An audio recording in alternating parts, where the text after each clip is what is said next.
Incontriamo qui a San Donà di Piave il giornalista ma anche scrittore Tommaso Cerno. Innanzitutto come sta? Sto bene adesso che sono qui a San Donà, dove vedo una comunità capace di mostrarci che l'Italia può funzionare molto bene. Non sarà mica un caso se qua la sanità funziona, se qua le infrastrutture si finiscono e non durano 50 anni, se la qualità della vita è superiore, se l'integrazione dove è possibile si realizza e dove non è possibile si denuncia e non il contrario. Ci può parlare del suo libro che oggi presenta qui a San Donà?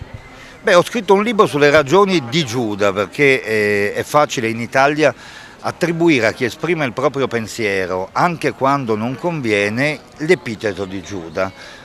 Il tema è non tradire mai il proprio pensiero, la propria libertà e le proprie idee. In un paese poi dove si credono tutti Gesù Cristo e poi sono tutti Ponzio Pilato, meglio Giuda e capire meglio che cosa successe quella notte che cambiò il mondo. Ecco, lei oggi è direttore del giornale, come vede l'informazione in Italia? Aggiungo, specialmente dopo il Covid. L'informazione in Italia dopo il Covid si divide in due grandi categorie: quelli che cercano di capire se sono state raccontate delle bugie, se è stata usata una grande paura per limitare la nostra libertà, e se dentro questa limitazione, dentro questo nuovo fascismo che fondava una prova generale di uno Stato militarizzato dove anche esprimere un dubbio era un reato o era qualcosa per cui tu dovevi estromettere dalla società persone che per esempio andavano a lavorare o chiedevano il diritto, sancito dalla Costituzione, di non essere curati contro la propria volontà, c'è chi oggi indaga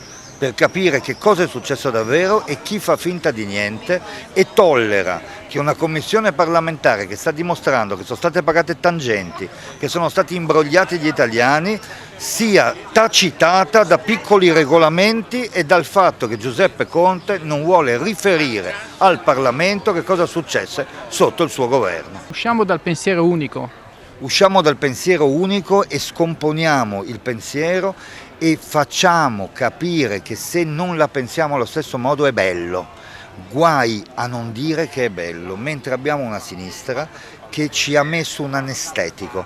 Loro lo chiamano woke, lo chiamano politically correct, è il nome d'arte, il nome da fighette della vecchia censura. Tu non puoi dire certe cose, non puoi chiamare i problemi col loro nome perché altrimenti si vedono e qualcuno li affronta. E siccome quei problemi fanno campare la sinistra, devono essere cancellati dal dibattito.